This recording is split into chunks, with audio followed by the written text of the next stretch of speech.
Juan, tú me acompañaste hasta el último instante en la cruz, hasta mi último respirar, cuando dije la deuda está cancelada. Padre, en tus manos encomiendo mi espíritu. Por eso, Juan, yo he venido a acompañarte en tu tribulación y a decirte como un mensaje, y que el mundo entero lo sepa. Escuche bien, que aquel que es fiel conmigo, aún en los tiempos de crisis, yo no lo voy a dejar solo y estaré con él para siempre. Alguien diga amén. Alabado sea Dios.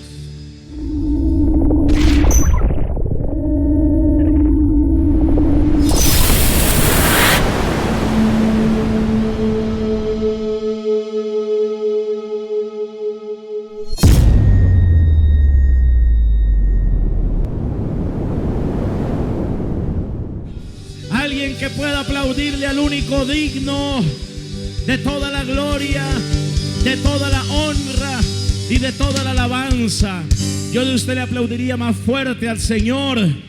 Cristo es el Señor de señores y Rey de reyes. ¿Cuántos dicen amén? Levante su mano derecha al cielo y diga conmigo: Señor, gracias. Vamos, dilo, gracias, porque fuiste a la cruz por mí. Dilo: Señor, gracias por derramar tu sangre por mí. Dilo: Señor, gracias por los clavos, gracias por la corona de espinas, gracias por la lanza en el costado, gracias por los latigazos, gracias, Señor, por mi vida, porque tú eres el único, el Rey, el Señor, el Salvador. Pero no solamente eres el Rey, sino que eres mi Rey. Declárelo. No solo eres el Salvador, sino que eres mi Salvador. No solo eres Dios, sino que eres mi Dios. Y este año, alguien que lo pueda decir, este año, la gloria de Dios se manifestará a través de mi vida. Alguien que le dé el mejor de los aplausos a Jesús de Nazaret. En esta mañana, los que están en casa también, apláudale al Señor de señores y Rey de reyes. Bendito sea nuestro Padre. Gracias, Señor. Puede tomar asiento en esta mañana. A su nombre. Estamos felices de estar aquí. Le damos las gracias al Señor por sus vidas. Ustedes son personas muy importantes para Dios, pero también para nosotros, los que están aquí conectados a esta hora. Quiero invitarle, por favor, a los niños que están aquí, que pueden las maestras acercarse a los niños y llevarlos hacia el lugar de clase. Y los que están conectados, quiero invitarles, por favor, a que ya mismo compartamos esta transmisión para que muchas más familias, muchas más personas lleguen a oír la palabra de Dios. Espero que haya traído su Biblia, porque venimos a la palabra. ¿Cuántos quieren palabra de Dios? No. ¿Cuántos necesitan la palabra de Dios? La Biblia dice: no solo de pan vive el hombre, sino de toda palabra que sale de la boca de Dios. Es el primer domingo del año, amados. Y muchos, incluyéndome a mí, quisiéramos estar en la playa, quisiéramos estar posiblemente en otro lugar, pero en el caso mío hay un deber que me llama, hay una responsabilidad que nos llama, y es consagrarle al Señor este primer domingo del año. Como comencemos nosotros este año, así vamos a terminar. Yo creo que nosotros debemos siempre comenzar con pie derecho, aunque muchas veces no se comienza con pie derecho, y de eso voy a hablarle en esta mañana. Quiero darle 3 consejos rápidamente para que usted pueda tomarlos en esta mañana. Número 1, por favor, no se distraiga. Quiero que usted esta mañana me regale los siguientes 40 minutos y que usted esté completamente concentrado, y que esta palabra usted la pueda tomar en su vida y apropiarse de ella y vivirla, que es muy importante. Número 2, le quiero pedir que tome apuntes, por favor, tome nota, porque Dios le va a hablar. Y es muy importante nosotros poder reflexionar en lo que Dios nos está diciendo. Yo le podría preguntar a las personas: ¿qué fue lo que se predicó el último servicio, el último domingo? Y muchos no recuerdan ni siquiera los textos bíblicos. Y es preocupante, porque el mandamiento que está en la Escritura es: y estas palabras que yo te mando hoy dice no solamente que las tendrías por hoy, sino que meditarías en ellas, las escribirías, las guardarías, las pondrías por obra. Entonces sí es importante que usted tome nota. Ahora, ¿por qué tomar nota? Y alguien dirá, pero pastor, ¿para qué? Recuerde que los seres humanos aprendemos todos de manera diferente. Unas personas son más receptivas en el oír, otras personas son más receptivas en el ver, otras personas son más receptivas en el hacer, retienen más haciendo. Aquí hay docentes y saben lo que estoy hablando. Cuando tú escribes, tú estás haciendo los tres ejercicios. Estás haciendo al escribir, estás oyendo y ejercitando tu cerebro también a través de la vista. Entonces se ejercita y se desarrollan los tres métodos. Por eso, cuando usted hace eso y a mitad de semana, mire, grábese esto, a mitad de semana usted vuelve a abrir sus escritos en su devocional personal, abre la Biblia, vuelve a leer esos pasajes, vuelve a repasar, vuelve a recibir lo que el pastor habló, y muchos inclusive vuelven a ver la enseñanza, vuelven a conectarse a ver lo que quedó en el muro. Usted va a duplicar todo lo que Dios está hablando. Amén. Entonces quiero darle esos consejos. Y por último, los que están aquí, los que están en casa, no me hagan caso a ese consejo, pero los que están aquí, por favor, mantengan su celular en silencio. Por favor, concentrémonos en lo que Dios nos quiere hablar, porque Dios no te va a hablar por WhatsApp. Los que están en este lugar, Dios te va a hablar por su palabra. Amén. Vamos a ubicarnos en el libro de Apocalipsis, por favor, libro de Apocalipsis. Quiero enviarle un saludo muy especial a una señora que está conectada. Ella es una fiel televidente. No sé cómo se llamaría esto, si es televidente o seguidor de las redes sociales. Ahí cambiaría ya la terminología. No sería ya televidente, porque ya nos ven en una tablet, en un celular, en un televisor, nos ven hasta en Videobeam. Vi un grupo de personas en Venezuela, están conectados ahora en el estado Táchira. Y allí tenemos aproximadamente, fan destacado, allá tenemos unas 15 personas que están conectadas con un Videobeam y están escuchando la palabra, están viéndonos allí en vivo y en directo. Pero yo quiero saludar a la señora María, que está conectada allí en el Socorro Santander. Dios la bendiga, muchas gracias por su amor, muchas gracias por ese corazón tan bello, y a todas las familias que están enlazadas. Ustedes son muy importantes y ustedes son un motivo para seguir adelante. Así que libro de Apocalipsis, por favor, sin más preámbulo, capítulo número 1, y vamos a ir al verso número 9. Yo tenía que saludar a esta señora que siempre que nos acercamos al Socorro Santander nos cuchichea, nos abraza, nos consiente, es un amor. Dios la bendiga. Otra vez le mando un abrazo y un beso. Libro de Apocalipsis, capítulo 1, verso número 9, y dice la palabra del Señor así. Cuando usted esté ahí, por favor, me dice un buen amén. Para los que no conocen, el libro del Apocalipsis es el último libro de la Biblia escrito por el apóstol Juan. Diga conmigo, Juan. Dice el verso 9 así: yo, Juan, está hablando el mismo Juan, vuestro hermano y copartícipe vuestro en la tribulación, en el reino y en la paciencia de Jesucristo, estaba en la isla llamada Patmos por causa de la palabra de Dios y el testimonio de Jesucristo. Yo estaba en el Espíritu el día del Señor y oí detrás de mí una gran voz como de trompeta que decía: yo soy el Alfa y la Omega, el primero y el último. Escribe en un libro lo que ves y envíalo a las 7 iglesias que están en Asia, a Éfeso, Esmirna, Pérgamo, Tiatira, Sardis, Filadelfia y la Odisea. Y me volví para ver la voz que hablaba conmigo, y vuelto vi 7 candeleros de oro, y en medio de los 7 candeleros de oro a uno semejante al Hijo del Hombre, vestido de una ropa que llegaba hasta los pies y ceñido por el pecho por un cinto de oro. Su cabeza y sus cabellos eran blancos como blanca lana, como nieve, sus ojos como llama de fuego, y sus pies semejantes al bronce bruñido refulgente como en un horno, y su voz como estruendo de muchas aguas. Tenía en su diestra 7 estrellas, de su boca salía una espada aguda de 2 filos, y su rostro era como el sol cuando resplandece en su fuerza. Cuando le vi, yo quiero que le preste mucha atención a esto, caí como muerto a sus pies, y puso su diestra sobre mí, diciéndome: no temas, yo soy el primero y el último, y el que vivo y estuve muerto, mas he aquí que vivo por los siglos de los siglos. Amén. Y tengo las llaves de la muerte y del Hades. Escribe las cosas que has visto y las que son y las que han de ser después de estas. El misterio de las 7 estrellas que has visto en mi diestra, de los 7 candeleros de oro. Las 7 estrellas son los ángeles de las 7 iglesias, y los 7 candeleros que has visto son las 7 iglesias. Maestro, queremos agradecerte por el privilegio que nos das de poder estar aquí una vez más impartiendo tu palabra.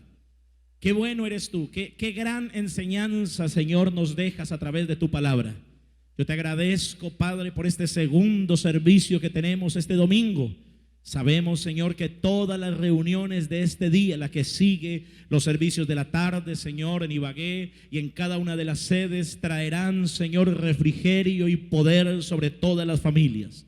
Día tras día creceremos en tu palabra, día tras día creceremos en ti y avanzaremos en lo que tienes para nosotros. Entiendo las palabras del salmista, que tú aumentarás nuestras fuerzas como las del búfalo, que seremos ungidos con aceite fresco. Y yo te pido de una manera muy especial que uses mi vida una vez más y que abras el corazón y los oídos de todos los que están conectados y los que están en este lugar, para que ellos puedan atesorar la palabra, que no solamente sean oidores, sino hacedores de la palabra. Ayúdanos, Señor, a ser verdaderos hacedores, no creyentes sin ser practicantes, sino creyentes practicantes de la fe que oyen. Te agradecemos, Padre, porque tú eres bueno y para siempre es tu misericordia.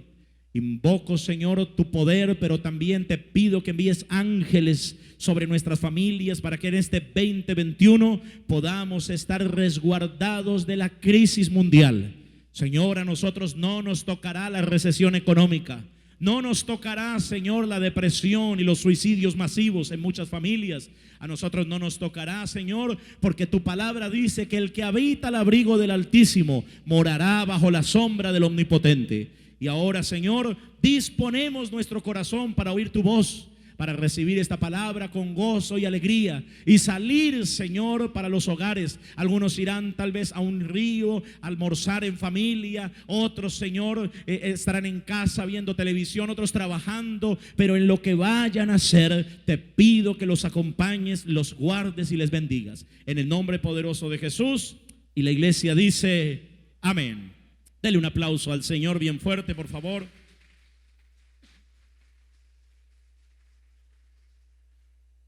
El año pasado el Señor me dio esta palabra y tuve la oportunidad de impartirla. Este año estamos entrando en un año llamado el año del altar. El fuego no se apagará, sino que permanecerá encendido en ese altar. Estuvimos hablando las últimas semanas, prácticamente meses, acerca de los 3 altares que tenemos que reparar, restaurar y renovar: el altar personal, el altar familiar y el altar congregacional. De hecho, ya iniciamos y ya llevamos 2 noches de Intercesores 2021, donde a través de una plataforma de Zoom, ayer tuvimos 85 dispositivos conectados, pero estamos viendo que por dispositivo en muchos lugares hay 4, 5, 7 personas. En Barranquilla habían casi 10 personas conectadas en un solo dispositivo. Entonces estamos teniendo una red de oración y la meta, lo que comenzamos, es orar los 365 días del año. Es una meta, es un reto muy grande. No dejar de orar todos los días. Ya comenzamos y de verdad ayer Dios usó a mi esposa para impartir la palabra. Hoy tendremos otra palabra muy poderosa. Todos los días va a ser muy poderoso. Así que preparémonos porque Dios va a hacer algo muy grande. Pero la fidelidad marca el corazón de un intercesor. La fidelidad marca el corazón de un hombre de Dios. Hay una gran diferencia, como lo decía mi esposa esta mañana, enfocándose en la vida de Esther. Hay una gran diferencia entre orar y ser una persona intercesora. Y un intercesor debe cumplir unos requisitos, unas condiciones. Y Juan es un modelo de hombre fiel y leal. Juan es un modelo que nos lo muestra el libro de Apocalipsis. La vida de Juan me impacta. Y yo estuve hablando el año pasado acerca de algunos géneros literarios, De hecho, también hablé acerca de la estructura del cuento. Y les hablaba que el cuento tiene 3 partes muy importantes: la introducción, el nudo y el desenlace. Recuerde usted que cuando hablamos de una fábula nos deja una enseñanza y se llama metáfora. Quiero decirles que la palabra de Dios también nos deja grandes enseñanzas y que la vida de nosotros de cierta manera también puede compararse con un cuento. Hay una introducción, hay un nudo en nuestra vida, pero también hay un desenlace. Todos los comienzos van a desarrollar una serie de sucesos y acontecimientos que nos va a llevar hacia un final. Ahora, ¿cuál es el final que tú vas a recibir? Depende de cómo manejes tu nudo, cómo manejes el proceso. Así será tu final. Por eso es muy importante que nosotros miremos eso. De hecho, por eso les dije que no siempre los inicios van a determinar el final. Mire usted la vida de José. José comenzó de una manera en su cuento, en su historia. La vida de José comenzó a estar marcada por el dolor, por la cautividad, por la tristeza, por la aflicción y por la muerte. Cuando era un joven, era muy joven, de hecho era un adolescente, fue arrojado a una cisterna por sus hermanos. Llenos de celos, llenos de envidia, lo arrojaron a una cisterna. Los que no saben qué es una cisterna, un pozo sin agua, ya lo arrojaron, lo abandonaron, lo botaron 4 metros aproximadamente, 4 metros de altura. No se mató, quedó lesionado. De ahí lo sacan para venderlo como esclavo a Egipto. ¡Qué tremendo! ¿Cómo cree usted que estaba el corazón de ese muchacho? El inicio de la vida de José estaba marcada por el dolor, por la traición, por la frustración, y terminó como esclavo en la casa de Potifar. Ahora, luego de ser seducido y de una trampa maquiavélica de esta esposa de Potifar, termina metido en una cárcel. En una cárcel vestido como preso. Qué impactante. El gran hijo de Jacob ahora metido en una cárcel. Había sido vendido, estaba triste, afligido, pero luego lo vemos salir de la cárcel a vivir otro proceso. Y note usted que el proceso que él tiene y el final de Jacob es un final totalmente diferente. Yo podría decir que el inicio de ese cuento en Jacob son una túnica de colores, una túnica de felicidad, una túnica de alegría y las caricias de su padre Jacob. Que el nudo comenzó desde que lo arrojaron en esa cisterna, pero su desenlace fue en el palacio. El final de José fue un final de victoria en el palacio, donde Dios lo utilizó para traer la salvación sobre 70 personas, y entre ellos estaba su padre Jacob, sus hermanos, y traer vida sobre una nación que tenía una promesa. Escuche esto: Dios hace lo que tenga que hacer, inclusive permite que un hombre sea arrojado a una cisterna, vendido como esclavo, llevado como preso, con tal de salvar la misma palabra que él había dado sobre un hombre. Eso quiere decir, señoras y señores, que cuando Dios ha dado una promesa, él va a hacer lo que tenga que hacer para que se cumpla en tu vida, en tu vida, en tu vida y en tu vida. Dígale al que está al lado: Dios va a hacer lo que tenga que hacer para que tu final sea el final de Dios. La palabra dice: porque mis pensamientos no son vuestros pensamientos, ni mis caminos son vuestros caminos. Son más altos los pensamientos del Señor. Yo veo en la vida de Pedro una introducción en su vida. Cuando Dios llama a Pedro, era un simple pescador, un hombre no muy formado, no tenía mucho conocimiento de muchas ciencias, era un hombre iletrado en muchas áreas, conocedor de la Torá, la ley de Moisés, pero ignorante en muchas ciencias. Tosco, dice la palabra. Inclusive sus palabras eran toscas, fuertes. Era un hombre con un carácter muy difícil, pero Dios le permite entrar en un nudo. El proceso de formación, 3 años y medio caminando con Jesús. En ese nudo vio cómo Jesús sanó la suegra. En ese nudo vio una multiplicación de panes y de peces. En ese nudo pudo ver milagros de resurrección. Pudo ver a Jesús transfigurado. Alguien está acá. Pero el desenlace de Pedro no era quedarse en ese proceso que lo trajo a un dolor, pues había negado a Jesús. Había cortado la oreja de un soldado del templo. Había hecho lo que el mismo Jesús le había dicho que iban a hacer todos, negarlo. Pero el final de Pedro fue glorioso. El hombre que sanaba con su sombra. El hombre que predicaba y se convertían en un día 5,000 personas y se bautizaban. El hombre que levantaba sus manos y resucitaba muertos. ¿Hay alguien acá todavía? El final de Pedro fue un final glorioso, un final maravilloso. Alabado sea el Señor. Pero yo quiero enfocarme una vez más en la vida de Juan. Diga conmigo Juan. Por eso el mensaje de esta mañana es el final de un hombre fiel. Yo quiero que usted apunte eso, el final de un hombre fiel. Porque Juan es un ejemplo de fidelidad. Diga conmigo fidelidad. Dígalo una vez más, fidelidad. Fidelidad. Levante su mano derecha al cielo y diga conmigo: yo necesito ser fiel. Dígalo: yo necesito ser fiel para ver la gloria de Dios. Diga: fiel a la palabra del Señor, fiel a mi familia, fiel a mis mentores, fiel a mi Dios sobre todas las cosas. Diga conmigo: fidelidad. La introducción de la vida de Juan es muy especial. Juan también es llamado junto a su hermano Jacobo. Y cuando Dios lo llama, la vida de Juan no era como la que nosotros vemos en los evangelios, como la que vemos en Apocalipsis. Totalmente diferente. De hecho, me causa mucha curiosidad y yo le invito a que usted haga un estudio sistemático de los personajes de la Biblia y mire cómo cambian entre los evangelios a los libros que siguen a estos textos. Usted puede mirar la vida de Pedro en los evangelios al Pedro de Hechos de los Apóstoles y usted va a decir: esto es otra persona. Usted puede leer la vida de Juan en los evangelios y la vida de Juan en las cartas que él mismo escribió o en el libro de Apocalipsis y usted va a decir: esto es otra persona. Pero no es otra persona. Usted va a mirar la vida de Judas Tadeo y va a mirar la escritura de Judas Tadeo en el Nuevo Testamento y usted va a decir: este no es el mismo que negaba y no creía en Jesús. Este que está escribiendo esto no puede ser el que negaba a Jesús. La vida del mismo Saulo de Tarso. Es importante entender que Dios hace procesos y cambia personas.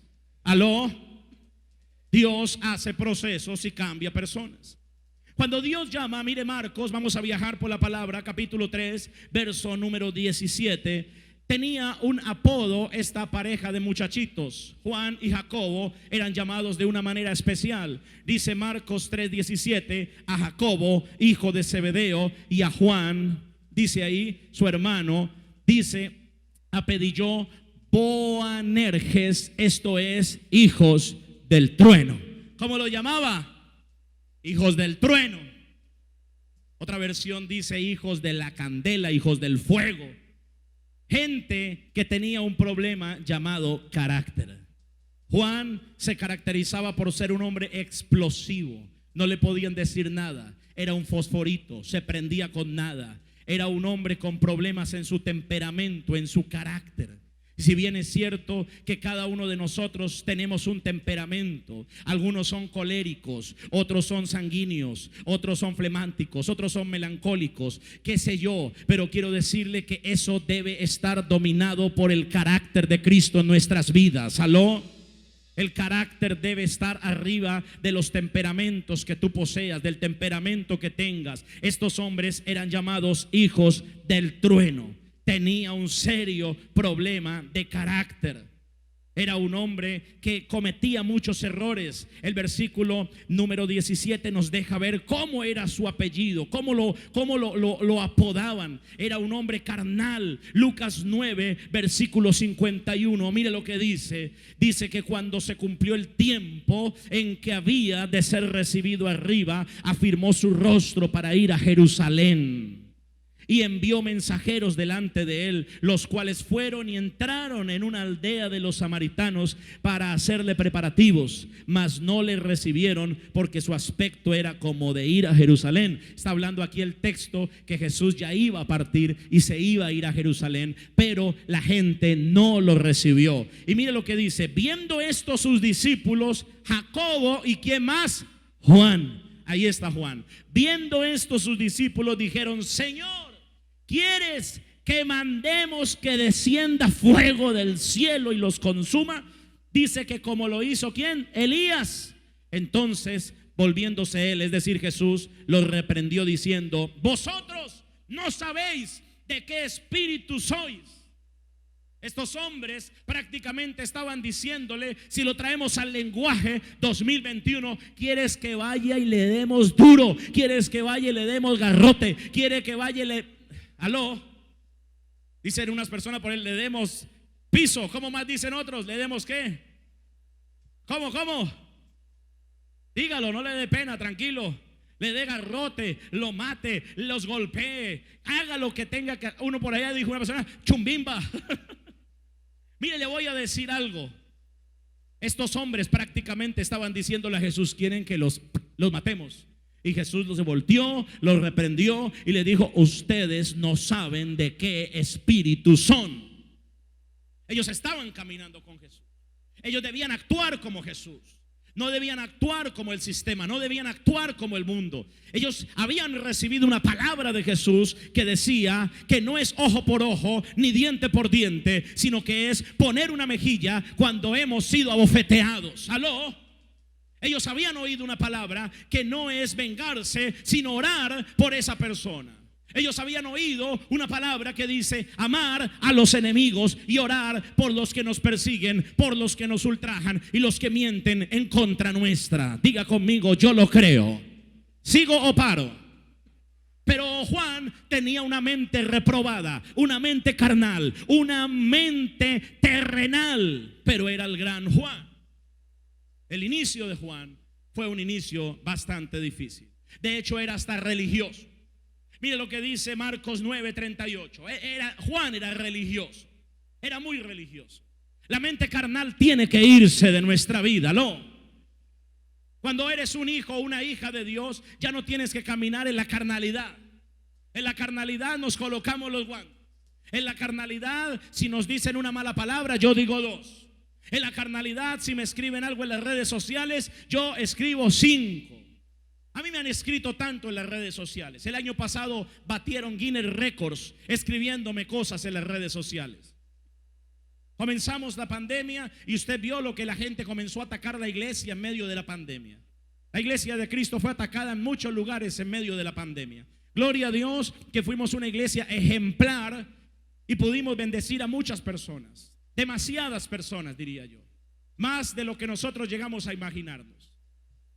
Pudimos alcanzar inclusive una campaña para nosotros poder entregar no decenas, miles de Biblias.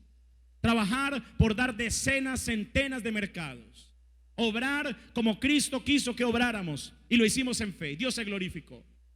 Pero en medio de las transmisiones había gente que a las 4 de la mañana, qué increíble, gente que se levanta temprano a hacer bullying y a escribir cosas como: no le alcanzó para comprarse una peluca, me escribió una persona. Me causó hasta risa cuando me dijo eso. Hey, usted no le alcanzó para comprarse una peluca, cómprese una peluca. Y me escribían cosas y me decían cosas. A mi mamá me la pusieron en nombre unas 150 veces, creo yo. Pero le voy a decir algo: a ninguna de esas personas le respondí jamás una palabra. Al contrario, le respondía por interno: Dios te bendiga. La ubicaba por Messenger. Ahora, cuando me echaba la abuela otra vez, lo bloqueaba. Pero muchos de ellos que me escribieron mal, yo le volví a escribir y le decía: no te preocupes, yo te bendigo. No, es que usted está, yo no necesitas abrir tu corazón. Y comenzaba a hablarle con amor. Y muchas de esas personas hoy en día nos siguen en las redes sociales y siguen viendo las enseñanzas. ¿Aló? Mire lo que dice Marcos 9:38. Dice: Juan le respondió diciendo: Maestro, hemos visto a uno que en tu nombre echa fuera demonios, pero él no nos sigue y se lo prohibimos porque no nos seguía. Pero Jesús dijo: no se lo prohibáis, porque ninguno hay que haga milagro en mi nombre que luego pueda decir mal de mí, porque el que no es contra nosotros, por nosotros es. Prácticamente Juan estaba diciendo: él no es de nuestro combo, él no puede estar con nosotros. Él no camina con nosotros, entonces no puede disfrutar de lo que nosotros disfrutamos ni hacer lo que nosotros hacemos. ¿Sabes? Eso se llama religiosidad. Quiero decirte, amados que están conectados y los que están aquí, que el cuerpo de Cristo es el mismo cuerpo de Cristo aquí y en la China. que el cuerpo de Cristo es el mismo cuerpo de Cristo de aquí y en Venezuela, que el cuerpo de Cristo es el mismo cuerpo de Cristo aquí y en Brasil, y todos somos hermanos, le guste o no le guste. ¿Aló? Sin importar su posición teológica referente a algunos temas. Algunos son calvinistas, otros son arminianos. Algunos son pentecostales, otros son bautistas. Unos hablan de el poder de echar fuera demonios como nosotros, otros dicen que eso ya cesó, que eso eran los tiempos de la iglesia primitiva. Algunos decimos que el bautizo del Espíritu Santo nos da la evidencia de hablar en otras lenguas y podemos nosotros caminar en el poder del Espíritu, pero otros dicen no, eso solamente es un don para algunas personas. Pero lo que sí quiero decirte es que a todos nos une dos cosas muy importantes: uno, la palabra de Dios, y dos, la sangre de Jesucristo. Alguien que le aplauda al Señor. Alabado sea Jesús. Si le va a aplaudir, hágalo de verdad. Pero la religiosidad dice: ese es del diablo. De mí han dicho es del diablo. Ese pastor del diablo. Es hasta extraño.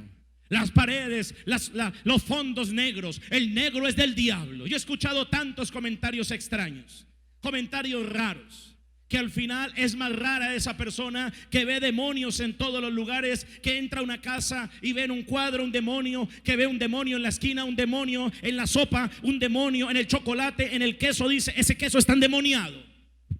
Yo quiero decirle a usted que si algo es del diablo, yo se lo voy a arrebatar, porque mi Biblia dice: de Jehová es la tierra y su plenitud, el mundo y de los que en él habitan. Hay que romper la religiosidad. Las iglesias se están vaciando de jóvenes por religiosidad. Espantan los jóvenes, espantan las familias, espantan las personas, porque eso es del diablo. Un día una persona estaba haciendo deporte en un gimnasio, y estaba ahí haciendo deporte un pastor muy conocido en el gimnasio, y se acercó una persona y le dijo: ¿usted qué hace aquí? Eso es del diablo. La Biblia dice que el ejercicio corporal poco es provechoso. Este pastor le dijo: bueno, si poco es provechoso, en eso poco lo voy a tomar como un gran provecho para mí. Pero la religiosidad te lleva a decirte que hasta hacer deporte es pecado. La religiosidad te lleva a decir que participar, escúcheme bien, en una obra de teatro en el colegio es un pecado. Te lleva a decir que tener tal vez una prenda de vestir es un pecado. Condenaríamos a todos los escoceses por tener falda si fuera por religiosidad. Condenaríamos a todos los argentinos que se toman un vino después de almorzar en familia. Ellos se irían para el infierno. Condenaríamos a todos los alemanes, donde nació la reforma por medio de Martín Lutero, porque la bebida nacional de ellos es la cerveza. Y hasta los creyentes se toman, y escuche bien esta enseñanza, hasta los creyentes se toman un sorbo de cerveza en la celebración. Pero no estoy mandándolo a usted a tomar cerveza, y no vaya a malinterpretar mis palabras, porque usted luego termina en el tejo comprando un petaco. ¿Aló? Le estoy diciendo que en la cultura mundial existe algo que es la multiforme gracia del Señor. Y no puedes condenar un acordeón del vallenato, porque en estos momentos hay gente en iglesias en Valledupar alabando a Dios con un acordeón. ¿Aló? Hay iglesias que están alabando a Dios con un arpa en Venezuela, con maracas. Así que eso no es del diablo. Todo fue creado por el Señor. De hecho, pastor, usted me va a decir que todo fue creado por Dios. Todo. ¿Las armas fueron creadas por Dios? Claro que sí. Dios permitió que las armas se crearan para la caza de animales, pero el ser humano se pervirtió y lo usó para la guerra. Dios creó la marihuana, claro que sí, pero el hombre se la fumó. Era una planta para ser usada por el ser humano con otra perspectiva. Dios creó la mata de cocaína, por supuesto, la flor de la amapola, por supuesto. Satanás no tiene poder creacional. ¿Aló? Satanás no puede crear nada. Satanás miente, pues es el padre de la mentira. Entonces me engañó la mente de gente que tomó esa mata, la secó, la raspó, le aplicó otros productos para que se la metieran por las narices. Pero Dios creó una planta originalmente con otro diseño y con otro destino. La religiosidad tiene que romperse. Diga conmigo: tiene que romperse. Así que los hermanos bautistas no están mal ni son del diablo. Ellos son hermanos lavados por la sangre del Cordero. ¿Aló? Los hermanos de otra congregación de sana doctrina, ellos fueron lavados por la sangre de Cristo. De hecho, quiero decirle algo un poco fuerte. Hasta los que se congregan en una secta, ellos no lo hacen con una mala intención. Simplemente están desenfocados por sus cabezas. Pero ellos en el fondo van a buscar a Dios. ¿Aló? Ellos van a buscar a Jesús, van a buscar al Señor, van a buscar a Dios. Por eso tenemos que romper la religiosidad. Hay que romper la religiosidad. Pero Juan comenzó un proceso llamado maduración. Diga conmigo, maduración. Y en ese proceso de maduración, Juan comenzó en el nudo de su vida a crecer, a avanzar. Porque todo creyente tiene que crecer. El problema no es ser niño. Gloria a Dios si eres un niño. ¿Por qué? Pregúnteme por qué. Porque quiere decir que naciste. Ninguno puede ser niño si no ha nacido. Es más, si no eres un niño es porque no has nacido y estás fuera del reino. Para que seas un niño tienes que haber nacido en la fe. Pero tiene que haber un crecimiento de ese niño. Y ese niño llamado Juan, que nació en el llamado de Jesús, comenzó a crecer. Y ahora comenzó a madurar. ¿Y en qué comenzó a madurar? Él maduró primero en su relación con Jesús. Mire lo que dice Marcos 3, verso 13. Él comenzó a madurar. Después subió al monte y mire lo que dice. Y llamó a los que él quiso. Eso dice el verso 13 de Marcos 3. Y llamó a los que él quiso. ¿A quién llama Dios? A los que él quiere. ¿Aló? Y dice la palabra, y vinieron a él y estableció a 12 para que estuvieran con él y para enviarlos a predicar. Y ojo, porque aquí hay una revelación del reino. ¿Para qué te llama Dios? Pregúntese, ¿para qué? Léalo. Para estar con él y para predicar la palabra. ¿Aló? Apúntelo como una perla de esta mañana. ¿Para qué me llama Dios? Si el que te llamó fue Dios a estar aquí, el que te llamó fue Dios a conectarte. Tú no estás aquí porque te dio la quiera. Tú estás aquí porque Él te dio el querer como el hacer esta mañana de venir. Tú estás aquí, tú estás conectado porque Él te dio el querer como el hacer, de prender el televisor, de prender el celular, de prender el computador, buscar el link, conectarte. Fue Dios el que te lo infundió. Si hubiera sido por ti, seguirías durmiendo. ¿Aló? ¿Es verdad o no es verdad? Si fuera por ti, es más, si fuera por mí, también es el Señor el que nos da el querer en nuestro espíritu para decir: yo tengo una responsabilidad, yo tengo que levantarme, yo tengo que buscar, yo tengo que servir.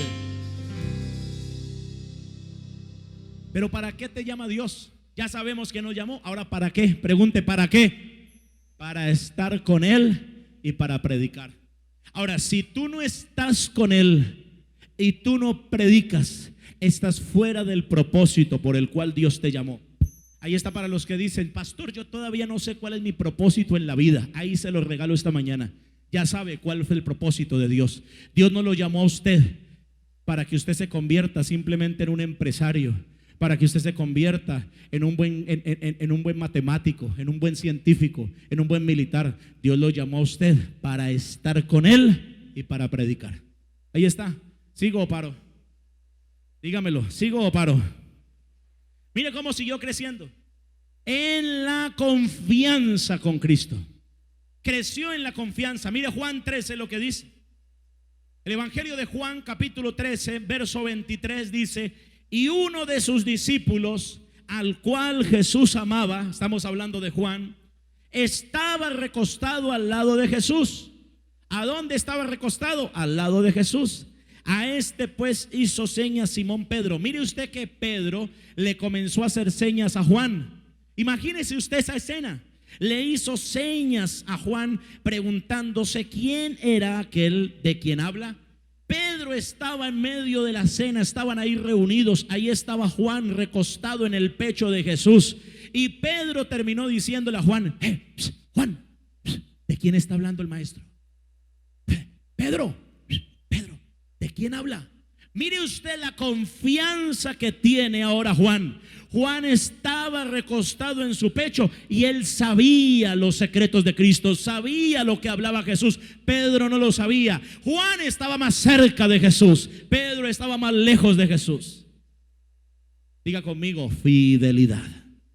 Dígalo, fidelidad. Y mire lo que dice Juan. Juan se volteó, miró a Jesús y dice ahí, le hizo una pregunta: Señor, ¿quién es?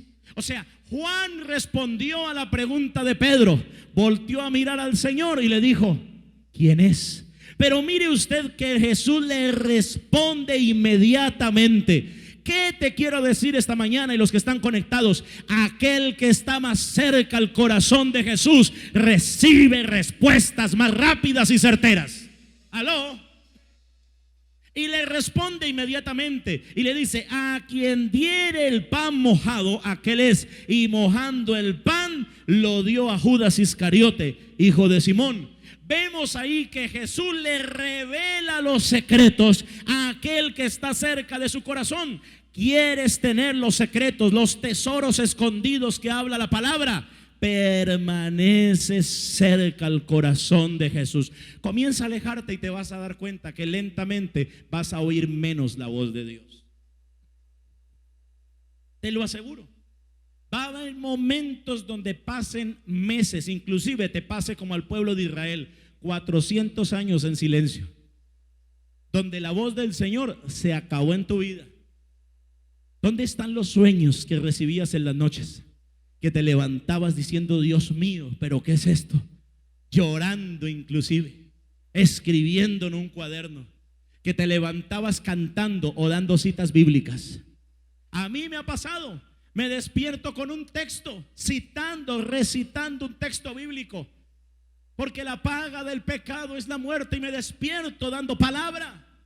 ¿Dónde quedan esas experiencias? Solamente puedes vivir en lo sobrenatural si permaneces cerca al pecho del Señor, cerca a su corazón. Y Juan ahora era un hombre que permanecía cerca al Señor, había madurado en la confianza con Cristo. Tú necesitas crecer en esa confianza. Tú necesitas estar más cerca del Señor. En el 2021 tú tienes que recostarte a su pecho, hablarle cara a cara, decirle: papi, dime qué es lo que vas a hacer con mis hijos, dime a dónde quieres que vaya. Hay alguien que está recibiendo: papi, qué es lo que tengo que hacer. Y él te va a responder.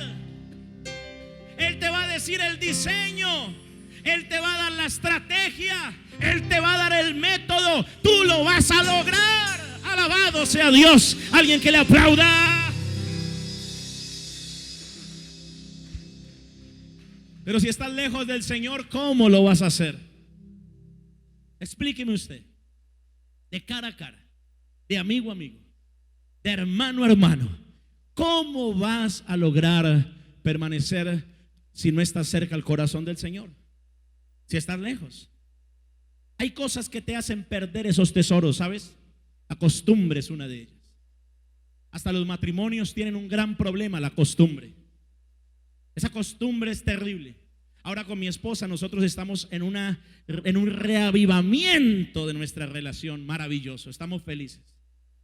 Ahora que estamos en este tiempo donde estamos caminando en otra ciudad, emprendiendo un nuevo proyecto, caminamos con mi esposa y me siento como aquellos tiempos de antaño. Salimos con ella a comprar una cuchara, que a comprar el servilletero, caminando junto con ella, vamos a cine, estamos enamorados. Y le digo a mi esposa: me siento tan feliz en esta oxigenación de nuestro matrimonio, de nuestra felicidad, de nuestro hogar. Eso es una bendición. Pero mire, la monotonía, la rutina va a acabar lentamente con la relación con Dios, lentamente con su matrimonio, lentamente, porque usted tal vez se ha vuelto: me levanto, desayuno, salgo a trabajar, vuelvo a la misma hora, llego a la casa, pirín, pim, pim, me doy a dormir, y lo mismo todos los días. Y va a llegar un momento donde esa monotonía rompa, destruya, acabe con lo que se ha establecido.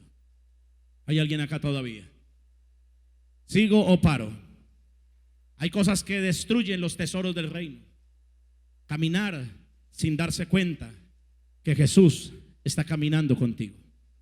Caminar como si Ya Él no caminara contigo y a veces está en silencio, pero junto a ti. Y empiezas a decir cosas, a hacer cosas, a hablar cosas y a ver cosas con tus ojos, hasta en las redes sociales, en Instagram. Yo sé que hay gente aquí de esa, que abre Instagram y comienza a mirar y no hay nadie, pero comienza a mirar y a mirar el TikTok. Wow. Y comienza a mirar, Dios mío, wow, qué tremendo. Oh, y tienen batallas y lo quitan y lo cambian. Wow, wow, y agrandan. Pero ¿qué es esto? Y lo agrandan. Qué tremendo. Pero ahí comienza el Señor a darse cuenta. Él siempre está ahí mirándote. Él está en silencio, pero caminando junto a ti. Y si tú ignoras esa realidad, vas a perder el reino en tu vida. Hay cosas que destruyen esto. Y le voy a mostrar una perla muy especial. Hechos 4:13 dice así. Entonces, lea Hechos capítulo 4 verso 13. Viendo el denuedo de Pedro y de Juan, y sabiendo que eran hombres sin letras y del vulgo, se maravillaban y reconocían que habían estado con Jesús. Que habían estado con Jesús. Señoras y señores, Juan ahora estaba madurando hasta en su forma de caminar, de actuar. La gente solamente con verlo reconocían que había estado con Jesús. ¿Aló? Era una persona diferente. Mire cómo Juan va creciendo. Ahora ven a Juan de otra manera. La gente lo ve y no necesita llevar un credencial. No necesita decir: yo soy uno que estuve con Jesús. Yo soy uno de sus 12. Y se le abre a la boca a los 12. No, él solamente con verlo, solo con oírlo, solamente con oler su espiritualidad decían: este estuvo con Jesús. O sea, ahora Juan estaba creciendo y madurando en muchas áreas. Y ese mismo Juan es el Juan que escribe primera carta de Juan capítulo 3 verso 15. Mire lo que dice. Ese mismo Juan que dice: Señor, ¿quieres que caiga fuego del cielo? Es el mismo Juan que dice esto en el verso 15 del capítulo 3. Dice: todo aquel que aborrece a su hermano es homicida, y sabéis que ningún homicida tiene vida eterna en él. Léalo fuerte, 1, 2 y 3. Todo aquel que aborrece a su hermano es homicida, y sabéis que ningún homicida tiene vida eterna en él. ¿Cómo pudo el hombre que aborrecía, el hombre rebelde, ahora escribir estas palabras tan maravillosas? Definitivamente Dios había hecho un proceso. El verso 18, léalo conmigo de ese mismo pasaje. Verso 18, 1, 2 y 3. Hijitos míos, no amemos ni de lengua, ¿de qué? De palabra ni de lengua, sino de hecho y en verdad. El mismo Juan que dijo que caiga fuego, ahora dice: amen de verdad, no amen de lengua, no amen de palabra, amen de hecho, de realidad. Sigo, paro. El verso 11 dice así: porque este es el mensaje que habéis oído desde el principio, que nos amemos los unos a los otros. Alguien que le dé un aplauso al Señor. Ese mismo Juan se convirtió ahora en alguien conocido como el discípulo del amor. Amada iglesia y los que están conectados, definitivamente Dios puede transformar a hijos del trueno en apóstoles del amor. Dios puede cambiar a ese esposo que sea un gruñón, un malgeniado, un hijo del trueno, en un apóstol de Jesucristo. Dios puede cambiar a esa hija, a ese hijo que son intemperantes, que tienen carnalidad, religiosidad, en verdadera gente del reino. Alguien dele un aplauso al Padre. Bendito sea Jesús. Es una realidad, es una verdad. Definitivamente, ya termino con esto. Alguien que va creciendo, inclusive llega más a prisa que los demás, corre más que los demás. Juan había crecido tanto que inclusive era más veloz que los otros 12. Juan 20 versículo 1 nos muestra una realidad. Esta mañana estamos dando Biblia. Diga conmigo Biblia, palabra, porque lo que cambia es la palabra en la vida del ser humano. ¿A cuánto les gusta la palabra de Dios? ¿Se le gusta estudiar la palabra así? Juan 20, versículo 1 dice: el primer día de la semana, eso quiere decir el domingo, el primer día de la semana, María Magdalena fue de mañana, siendo aún oscuro, al sepulcro y vio quitada la piedra del sepulcro. Entonces corrió y fue a Simón Pedro y a otro discípulo, aquel al que amaba Jesús.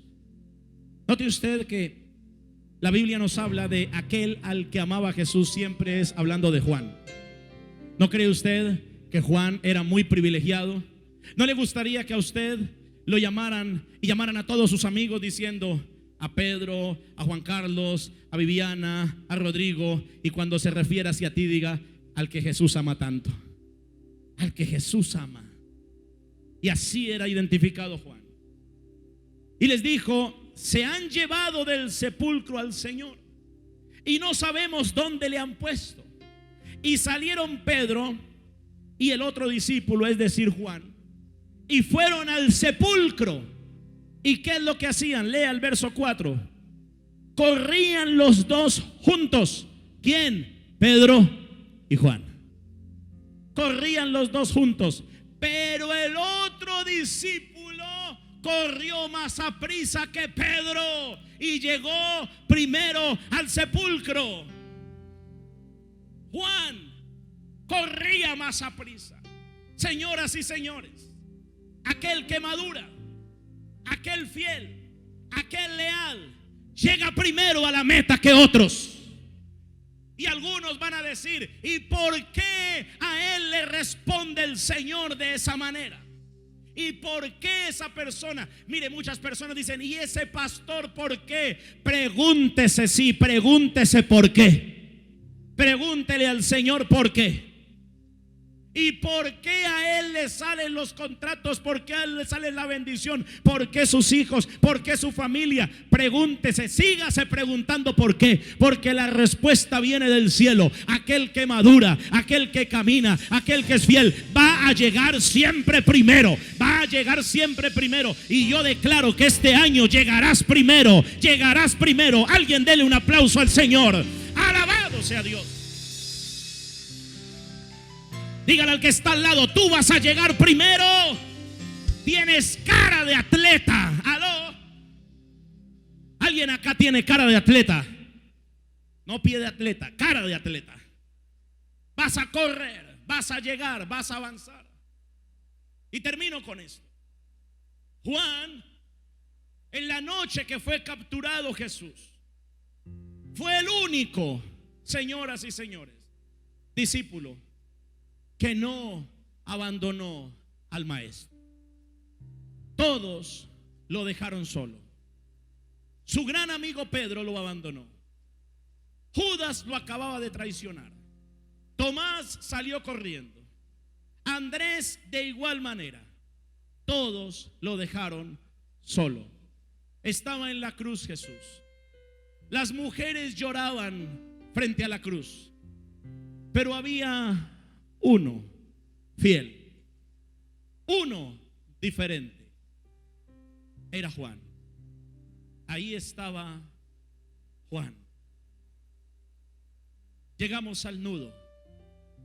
El discípulo que un día estaba pescando, al cual el Señor llamó, que era hijo del trueno, carnal, religioso, pero estaba junto a la cruz. Y fue tanto el amor que Jesús vio en Juan que llamó a su mamá María y le entregó a Juan el cuidado de María. Mujer, he ahí tu hijo. ¿Aló? Le entregó el cuidado de María. ¿Por qué no se lo dejó a Pedro? Ya entendió el mensaje. ¿Por qué no le dejó el cuidado a Judas? Le termina robando a María todo. ¿Por qué no se lo dejó a Tomás, un incrédulo? ¿Por qué le dejó el cuidado de su mamá a Juan? ¿A quién le dejaría usted cuidando a su mamá? ¿A ¿a quién dejaría cuidando a sus hijos? Usted no puede dejar sus hijos con cualquiera, ¿sabe? Sus hijos son el tesoro que Dios le dio, su herencia. ¿Aló? La Biblia dice que herencia del Señor son los hijos. Y tú no le vas a dejar tus hijos a cualquiera. Por eso hay tantas violaciones hoy en día. Por eso hay tanto problema hoy en día. Tú le dejarías a tu mamá al que más la fuera a cuidar. ¿A quién le dejarías a tu mamá, Sebastián? Al que más la fuera a cuidar. ¿A quién le dejarías a tu mamá, Andrés? ¿A quién le dejarías a tu mamá, Albeiro? ¿A quién le dejarías a tu mamá? Es a la persona que va a estar ahí, que no la va a dejar sola. Y Juan fue fiel con Jesús hasta la muerte. Diga conmigo, hasta la muerte. Se quedó frente a la cruz y Juan había visto a Jesús en todas las facetas. Juan había visto a Jesús caminando y haciendo milagros en carne y hueso, pero también lo había visto transfigurado en una montaña, pero también lo había visto crucificado y luego lo vio resucitado. Juan lo vio de todas las maneras. Y permítame, termino ahora el desenlace de esta historia. Habían pasado muchos años, más de 60 años después de la muerte y resurrección de Cristo. Jesús resucita y le dice a sus discípulos, y entre esos a Juan: pero recibiréis poder cuando haya venido sobre vosotros el Espíritu Santo, y me seréis testigos en Jerusalén, en toda Judea, en Samaria y hasta lo último de la tierra. Y habiendo dicho estas palabras, fue alzado en una nube. Los discípulos no lo vieron más, se pusieron tristes, no lo volvieron a ver ni a oír. Más de 60 años habían pasado. Juan ahora era un hombre perseguido, un hombre que lo habían llevado preso y que vio morir a todos sus compañeros.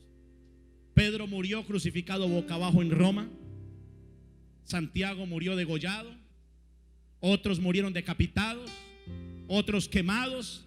Y Juan ahora era un viejito, un anciano, un viejo preso en una isla.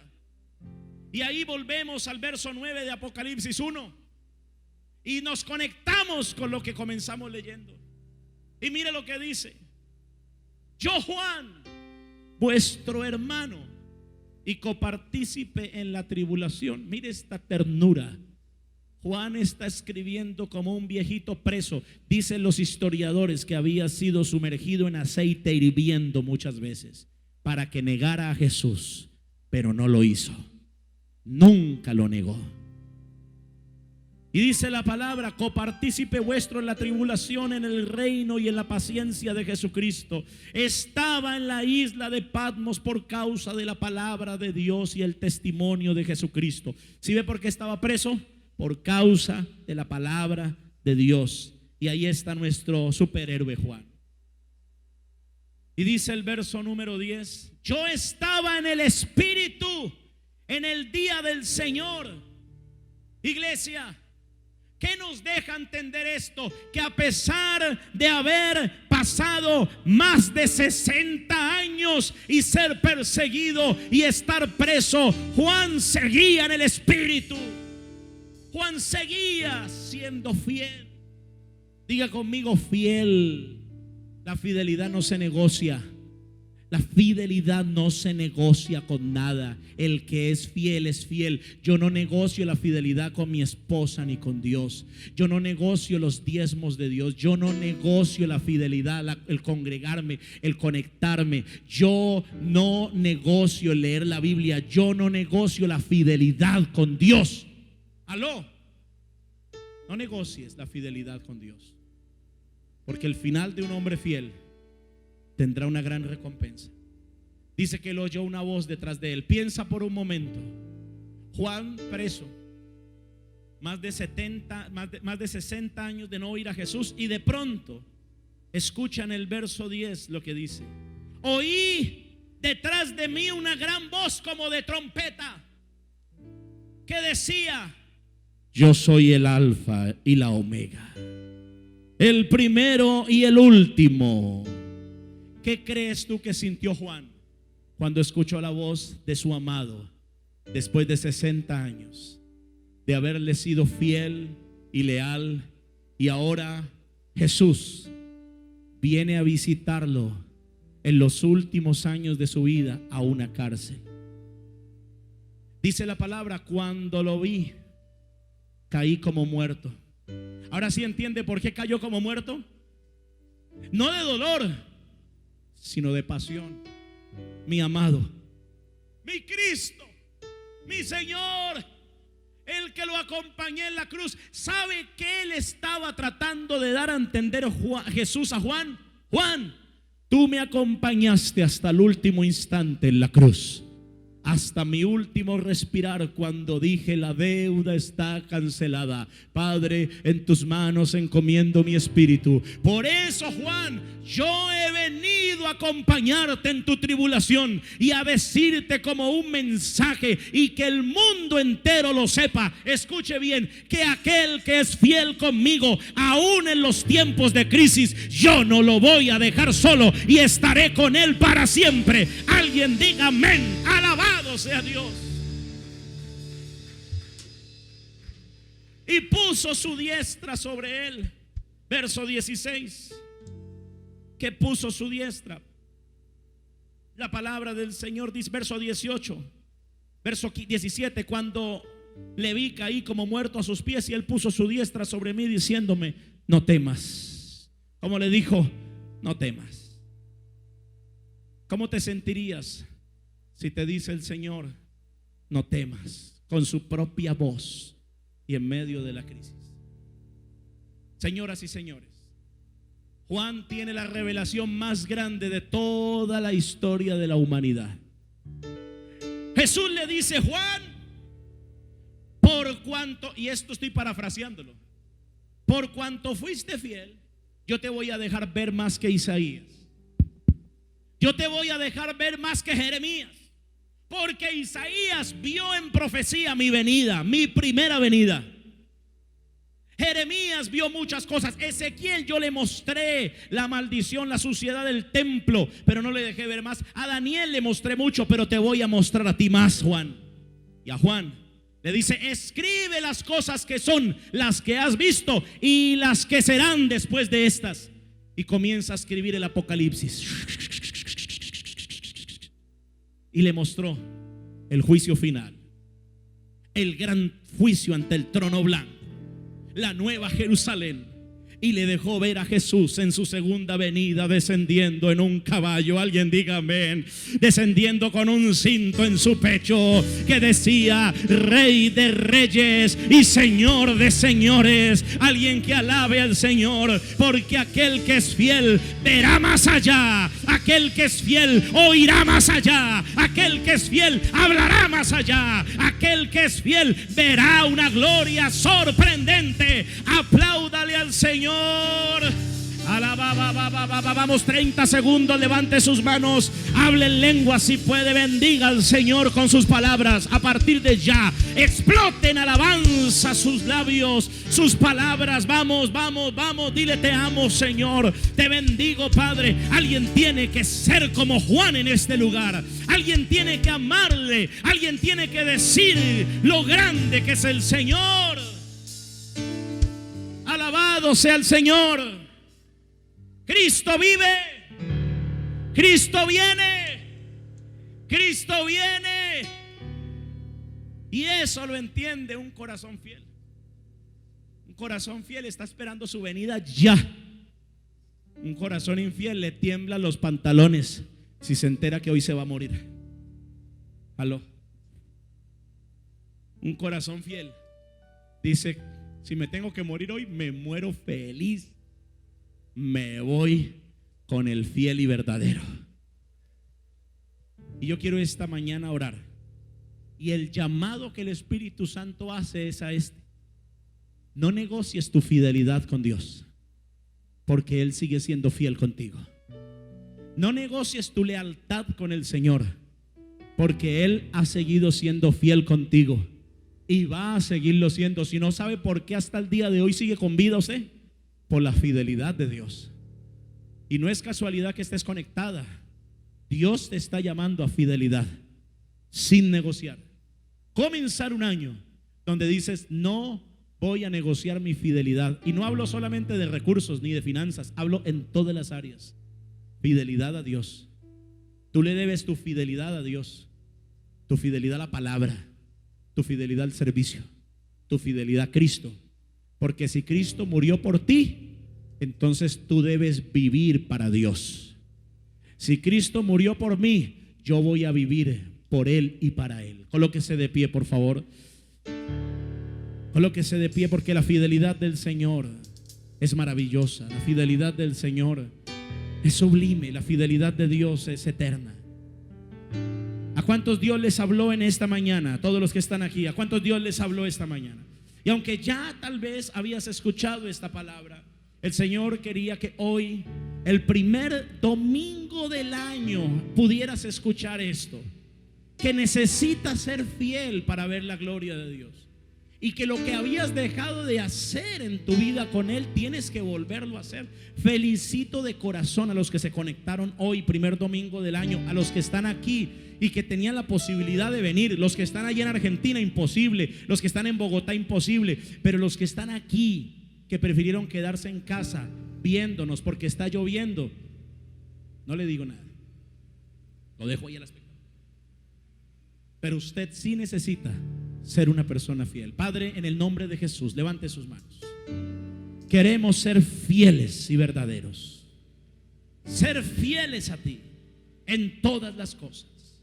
Un corazón fiel desencadena un final feliz.